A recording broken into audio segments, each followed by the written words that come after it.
বৃষ রাশি বা লগ্নের জাতক জাতিকাদের বলছি, বছরের শুরু 2026 নববর্ষের হার্দিক প্রীতি এবং শুভেচ্ছা। জানুয়ারি 2026 যে শুরু হচ্ছে, এমন এক অ্যাস্ট্রোলজিক্যাল সংযোগ, জ্যোতিষীয় সংযোগ দিয়ে যা আপনাকে একদিকে ধৈর্যের পরীক্ষা দেবে, আবার অন্যদিকে আপনার কর্ম, আপনার সম্মান এবং সম্পর্ককে নতুন রূপ দেবে। এই মাসে রবি, বুধ, মঙ্গল, শুক্র এই চারটে গ্রহ একসাথে তৈরি করছে কোথায়? নবম ঘরে ঢুকছে। আর নবম স্থান মকর রাশি, মানে আপনাদের জন্য হচ্ছে ভাগ্য এবং ধর্মস্থান।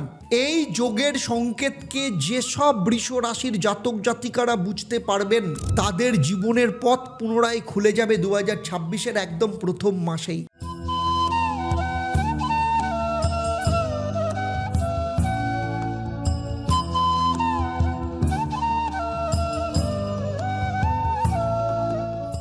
ওম হরি ব্রহ্ম। নমস্কার, আমি জ্যোতিষগুরু আচার্য দেবদত্ত, অ্যাস্ট্রোনমার আচার্য দেবদত্ত ফেসবুক পেজ এবং ইউটিউব চ্যানেলে আপনাদের সবাইকে স্বাগত জানাই। দীর্ঘ 27 বছরের প্রফেশনাল এক্সপিরিয়েন্স এবং শুধু পশ্চিমবঙ্গ বা ভারতবর্ষ নয়, সারা পৃথিবী জুড়ে আমার যে 1.5 লক্ষের ওপর স্যাটিসফাইড ক্লায়েন্ট রয়েছে, তারা যে ভরসা, আশা, বিশ্বাস এবং যে রাস্তা দিয়ে তারা জীবনের সফলতা পেয়েছে, সমস্ত কিছু আমি আপনাদের সাথে আলোচনা করব। আজ আমি আলোচনা করব জানুয়ারি মাস 2026 আপনাদের অর্থাৎ বৃষ রাশি বা লগ্নের জাতক জাতিকাদের কেমন যাবে। ডেট ধরে ধরে, গ্রহদের গোচর ধরে ধরে, সেক্টর ধরে ধরে আমি আপনাদের সাথে ডিটেলস আলোচনা করব এবং শেষে আপনাদের জন্য থাকবে আপনাদের ক্ষেত্রে লাকি কালার কি হবে, কি মহামন্ত্র আপনারা পালন করবেন, কি মহা উপায় আপনারা করবেন, বাস্তু উপায় কি, সমস্ত কিছু আপনারা পাবেন। তাই পুরো ভিডিওটা শেষ অবধি খুব মন দিয়ে দেখবেন। আর আমার এই আলোচনা আপনার জন্মরাশি বা লগ্ন এবং গ্রহদের যে জানুয়ারি মাসে গোচর হচ্ছে তার উপর কিন্তু ভিত্তি করে, কারণ আপনি বৃষ রাশি হলেও অন্য বৃষ রাশির জাতক জাতিকাদের থেকে আপনার জন্মচক আলাদা। সেখানে নবগ্রহের অবস্থান, আপনার যে বর্তমান সময় চলছে অর্থাৎ মহাদশা, অন্তর্দশা, প্রত্যন্তর দশা, আপনার হাত, আপনার বাস্তু, এই সমস্ত কিছুর কম্বিনেশনের উপর নির্ভর করে আপনি কতটা ফল পাচ্ছেন কিংবা কতটা ফল পাচ্ছেন না। তাই আমার এই আলোচনার মধ্য দিয়ে যদি আপনার মনে হয় আমি যা বলছি সেটা আপনার জীবনের সাথে মিলছে না, তাহলে কমেন্টে মিলছে না, অনেক দিন ধরে দেখছি, তো আপনার একটাও কথা মেলে না, এইগুলো না বলে আপনার ক্ষেত্রে আমি দুটো সহজ রাস্তা বলে দিচ্ছি। এই দুটো রাস্তার মধ্যে যে কোনো একটা রাস্তা ফলো করুন, আপনি কিন্তু আপনার সমস্ত ডাউটের অ্যান্সার আপনি পেয়ে যাবেন। কি রাস্তা? প্রথম রাস্তা, আপনি কাউকে দিয়ে আপনার জন্মচক, আপনার হাত এবং আপনার বাস্তুটাকে বিচার করিয়ে নিন। তিনি আপনাকে বলে দেবেন কেন, কোন সময়, কিভাবে আপনি রেজাল্ট পাচ্ছেন না, আর সেইগুলো পাওয়ার রাস্তা কি।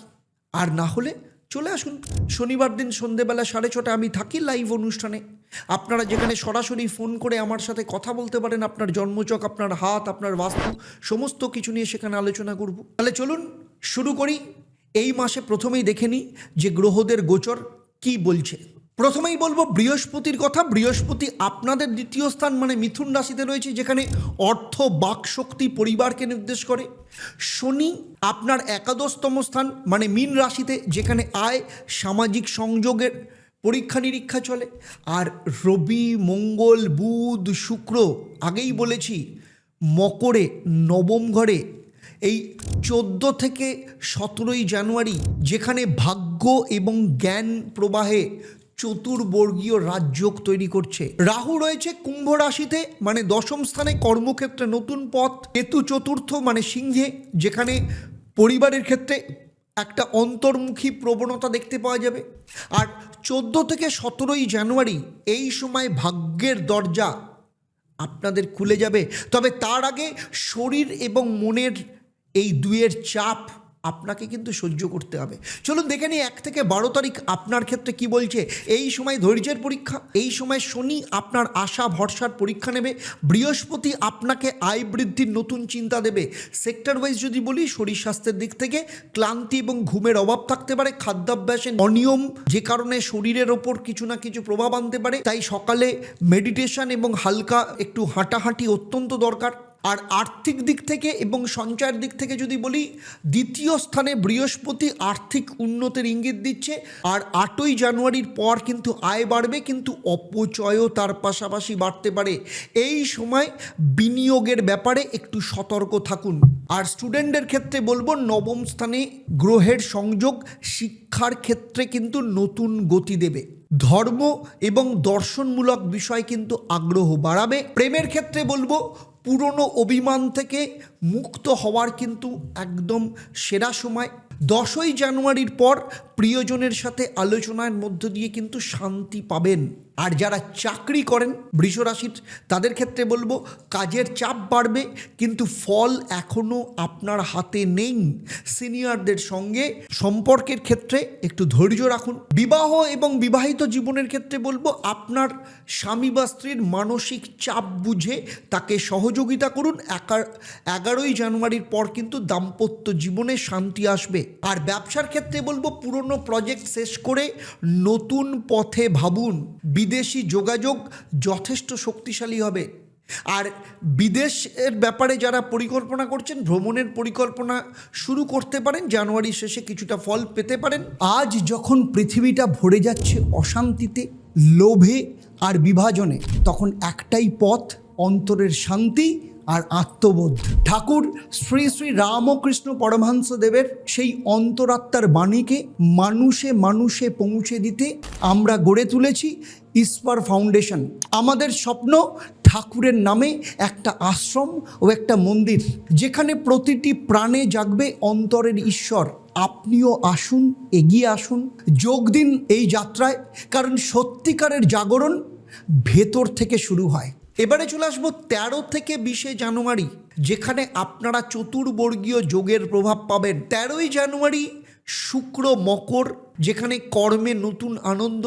14ই জানুয়ারি রবি মকরে, মানে সম্মান এবং সাফল্য। 16ই জানুয়ারি মঙ্গল তুঙ্গস্থ হচ্ছে মকরে, মানে কাজ, শক্তি এবং অবিরাম গতি থাকবে। আর 17ই জানুয়ারি বুধ মকরে, মানে বুদ্ধি এবং পরিকল্পনার সময়। চলুন দেখে নেব সেক্টর ওয়াইজ। প্রথমেই আসবো আপনাদের সবথেকে বড় সম্পদ, সেটা হচ্ছে স্বাস্থ্য। শক্তি ফিরে আসছে। শরীর স্বাস্থ্যের দিক থেকে অতিরিক্ত পরিশ্রম এই সময় করবেন না। 18ই জানুয়ারির পর শরীরে গতি এবং মনোবল বাড়বে। এরপরের সেক্টর নিয়ে আলোচনা করব, সেটা হচ্ছে অর্থ। অর্থের ক্ষেত্রে বলবো ইনকাম বাড়বে, বড় লেনদেন অত্যন্ত শুভ হবে। সরকার বা অফিস থেকে লাভের কোনো ইঙ্গিত এই সময় দেখতে পাবেন। আর স্টুডেন্টদের ক্ষেত্রে বলবো হায়ার স্টাডিজ এবং রিসার্চের জন্য এই সময় কিন্তু একদম অসাধারণ সময় বলতে পারেন। যারা স্কলারশিপের চেষ্টা করছেন, কোনো কানেকশন হতে পারে। বিদেশ থেকে স্কলারশিপ পাওয়ার কারোর ক্ষেত্রে যোগ আসতে পারে। প্রেমের ক্ষেত্রে বলবো কাজের মাধ্যমে নতুন কোনো সম্পর্ক এই সময় গড়ে উঠতে পারে। আর রিলেশনের ক্ষেত্রে বলবো যে আন্তরিকতা এই সময় কিন্তু আপনারা ফিরে পাবেন। চাকরির ক্ষেত্রে বলবো প্রমোশন, নতুন দায়িত্ব, বিদেশি কোনো প্রজেক্টের এই সময় সম্ভাবনা রয়েছে। এরপরে চলে আসছি 15 থেকে 20 জানুয়ারি, ক্যারিয়ার রাইজ উইক, মানে ক্যারিয়ারের উন্নতির সপ্তাহ। বিবাহ ক্ষেত্রে বলবো পারিবারিক সুখ, সন্তানের আনন্দ হবে। 19 জানুয়ারির পর সন্তান লাভ বা গর্ভধারণের ক্ষেত্রে একদম শুভ সংকেত বলতে পারেন। যারা ব্যবসা করেন তাদের ক্ষেত্রে বড় চুক্তি বা নতুন পার্টনারশিপ শুরু হতে পারে। আর বিদেশি ক্লায়েন্টের সাথে কিন্তু যোগাযোগ বাড়বে। আর বিদেশের ক্ষেত্রে বলবো যারা বিদেশের ব্যাপারে চিন্তা ভাবনা করছেন, 17 থেকে 21 জানুয়ারি বিদেশে ভ্রমণ বা ভিসা প্রসেসিং অত্যন্ত শুভ। এরপরে চলে আসছে 21 থেকে 27 জানুয়ারি, এই যে সময় মানে ফল পাওয়ার সময়। প্রথমেই আসবো শরীর স্বাস্থ্যের ব্যাপারে। মন অত্যন্ত শান্ত থাকবে, শরীর যথেষ্ট সবল থাকবে। নিয়মিত ধ্যান এবং প্রার্থনা কিন্তু ফল দেবে। আর্থিক দিক থেকে বলবো জমে থাকা পাওনা এই সময় ফিরে আসবে। আর 13ই জানুয়ারির পর কিন্তু বিনিয়োগে লাভ পেতে পারেন। আর শিক্ষার ক্ষেত্রে বলবো যে পরীক্ষার জন্য এই সময় চূড়ান্ত মনোযোগ থাকবে। শিক্ষক বা গাইডের সহায়তা এই সময় কিন্তু যথেষ্ট পরিমাণে পাবেন। প্রেম সম্পর্কের ক্ষেত্রে নতুন আস্থা এই সময় সম্পর্কের ক্ষেত্রে পাবেন। আর 15ই জানুয়ারির পর বিয়ের ব্যাপারে আলোচনা এই সময় শুরু হতে পারে, যথেষ্ট শুভ হবে। আর চাকরির ক্ষেত্রে বলবো এই সময় কিন্তু সিনিয়র বা বসের প্রশংসা আপনারা পেতে পারেন। আর 16ই জানুয়ারির পর বেতন বা বোনাসের কিন্তু ইঙ্গিত এই সময় দেখতে পাওয়া যাচ্ছে। বিবাহের ক্ষেত্রে বলবো পারিবারিক শান্তি ফিরে আসবে, সন্তান নিয়ে গর্বের একটা মুহূর্তের সময় আপনি ফিল করতে পারবেন। আর ব্যবসায়ীদের ক্ষেত্রে বলবো এই সময় ব্যবসায়িক দিক থেকে লাভ, বড় লাভ বা নতুন অর্ডার এই সময় পাওয়ার সম্ভাবনা রয়েছে। 15 থেকে 27 জানুয়ারি প্রজেক্ট শুরু আপনারা করতে পারেন। আর এরপরে চলে আসছি মাসের একদম শেষ পর্যায়ে, মানে 28 থেকে 31 জানুয়ারি। স্থিরতা এবং নিরাপত্তার দিক থেকে যথেষ্ট শুভ। প্রথমেই আসবো স্বাস্থ্যের ব্যাপারে। খাদ্যাভ্যাস এবং মানসিক শান্তির দিক থেকে মনোযোগ বাড়বে। আর্থিক দিক থেকে স্থিতিশীল লাভ এই সময় পাবেন। নতুন সেভিংস প্ল্যান শুরু করুন, লাভ কিন্তু পাবেন। আর স্টুডেন্টদের ক্ষেত্রে সেলফ স্টাডি এবং নতুন কিছু বিষয় শেখার জন্য একদম উপযুক্ত সময়। প্রেমের ক্ষেত্রে বলবো সম্পর্ক গভীর এবং বিশ্বাসযোগ্য হবে। আর যারা চাকরি করেন তাদের ক্ষেত্রে আসবেও, সেটা হচ্ছে বছরের প্রথম সাকসেস রিপোর্ট কিন্তু এই সপ্তাহেই পাবেন এবং যেটা আপনাকে অনেকটাই স্যাটিসফাইড করবে। আর ব্যবসায়ীদের ক্ষেত্রে বলবো দীর্ঘমেয়াদী বা লং টার্ম প্ল্যান নিন, ফল কিন্তু কবে থেকে পাবেন? ফেব্রুয়ারি থেকে পেতে শুরু করবেন। প্রচুর চেষ্টা করছেন কিন্তু কিছুতেই চাকরি হচ্ছে না, কিংবা ব্যবসা করছেন, ব্যবসাতে প্রচুর লস হচ্ছে, কিছুতেই লাভের মুখ দেখতে পাচ্ছেন না, কিংবা আপনার সন্তানের বিয়ের চেষ্টা করছেন কিন্তু কিছুতেই বিয়ে হচ্ছে না, অথবা বিয়ে দিয়েছেন কিন্তু বিবাহিত জীবন অত্যন্ত খারাপ, ডিভোর্সের মুখোমুখি জায়গায় দাঁড়িয়ে আছে, অথবা দীর্ঘদিন ধরে চেষ্টা করছেন কিন্তু ফলে কিছুতেই সন্তান সুখ আসছে না, নাকি আপনার সন্তান প্রচন্ড অবাধ্য, পড়াশোনা করছে না, কোনোভাবেই মন দিতে পারছে না, অথচ সামনে পরীক্ষা, কিছুতেই বুঝতে পারছেন না কি করবেন। যদি এমন কিছু সমস্যা থাকে যেগুলো নিয়ে আপনি ভাবছেন যে আপনি আর জীবনে বেরোনোর রাস্তা খুঁজে পাচ্ছেন না, প্রচন্ড বিভ্রান্ত, মানসিক দিক থেকে ক্লান্ত, মানসিক অশান্তিতে ভুগছেন, তাহলে আমি বলবো আমি জ্যোতিষগুরু আচার্য দেবদত্ত, 27 বছরের অভিজ্ঞতা এবং 1.5 লক্ষের ওপর যে সন্তুষ্ট ক্লায়েন্ট সারা পৃথিবী জুড়ে রয়েছে, তাদের ভরসা এবং বিশ্বাস নিয়ে আমি কলকাতায় গড়িয়াহাট এবং হাতিবাগান, সেই সাথে শিলিগুড়ি, তমলুক এবং বর্ধমানে অফলাইন চেম্বারে কিংবা অনলাইনে সরাসরি আমার সাথে কথা বলতে, আমার সাথে কনসালটেশন বুক করার জন্য নিচের নাম্বারে এক্ষুনি যোগাযোগ করুন। এবারে চলে আসবো আপনাদের জীবনের আলোর কথা। সেই আলোকে দেখায়, সে আলো দেখায় inner spirituality and wisdom organisation of Shri Ramakrishna Paramahansadev, অর্থাৎ ঈশ্বর অর্গানাইজেশন। কারণ ঈশ্বর অর্গানাইজেশন শেখায় যে শক্তি ও ভালোবাসা কোনোটাই আলাদা নয়। মা কালী দেন সাহস আর কৃষ্ণ দেন প্রেম, আর শ্রী রামকৃষ্ণ পরমহংসদেব দেখান সেই একতার পথ। তাই ঈশ্বর অর্গানাইজেশন কেবল ধর্মের কথা বলে না, এটা একটা আত্মজাগরণের যাত্রার কথা বলে, যেখানে মানুষ নিজের ভেতরের ঈশ্বরকে চিনে নেয় এবং জীবনকে আলোয় ভরিয়ে দেয়। তাই আজই ঈশ্বরের সদস্যপদ গ্রহণ করুন, কারণ আলো পেতে অপেক্ষা নয়, আলো জ্বালাতে হয় এখনই। তাই নিচের যে নাম্বার রয়েছে সেই নাম্বারে ফোন করে আপনারা এক্ষুনি যোগাযোগ করুন, যোগাযোগ করে জানুন যে কিভাবে আপনিও ঈশ্বরের সদস্য পদ পেতে পারেন। চলুন এবার দেখে নেব আপনার ক্ষেত্রে এই মাসের লাকি কালার কি। এই মাসে আপনার লাকি কালার হচ্ছে হালকা সবুজ এবং গোল্ডেন কালার, যেখানে শান্তি এবং সমৃদ্ধির প্রতীক। আর আপনার ক্ষেত্রে লাকি মন্ত্র হচ্ছে ওম শ্রী মহালক্ষ্মী নমঃ। এই মন্ত্র প্রত্যেক দিন সকালবেলা 11 বার এবং সন্ধেবেলা 11 বার পাঠ করুন। আর শুক্রবার দিন আপনার সাধ্যমতো কোনো গরিব মহিলাকে কোনো সুগন্ধি বস্তু দিয়ে সেবা দিন। আর শনিবার দিন শনি মন্দিরে গিয়ে কালো তিল দান করুন।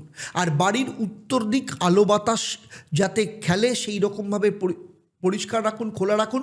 বাড়ির পূর্ব দিকে ছোট তুলসী গাছ পুঁতুন, শান্তি এবং লাভ দুটোই আসবে। তাহলে আজকের মতো বিদায় নিচ্ছি আপনাদের কাছ থেকে। আবার দেখা হবে পরবর্তী রাশি মিথুন রাশির জাতক জাতিকাদের নিয়ে। আপনারা আপনাদের পরিবারের সাথে ভালো থাকুন, সুখে থাকুন, শান্তিতে থাকুন, সুস্থ থাকুন এবং নিয়মিত দেখতে থাকুন অ্যাস্ট্রোনমার আচার্য দেবদত্ত। ঈশ্বরের পেজে লাইক করুন, ফলো করুন। ফেসবুক পেজ, ইনস্টা পেজে যান, সেটাও লাইক এবং ফলো করুন। আর আমি থাকি বৃহস্পতিবার করে সন্ধেবেলা 4:30 ঈশ্বরের পেজে আপনার লাইভ প্রোগ্রাম নিয়ে, সেখানেও আপনারা যোগাযোগ করতে পারেন, জানতে পারেন ঈশ্বর সম্পর্কে। আর চলুন একসাথে সবাই মিলে বলি ওম একং ব্রহ্ম প্রেমং পরমম, অর্থাৎ ব্রহ্ম তো একই, কিন্তু তাকে পাওয়ার রাস্তা ভগবান শ্রীকৃষ্ণের প্রেম দিয়ে। নমস্কার, ভালো থাকবেন।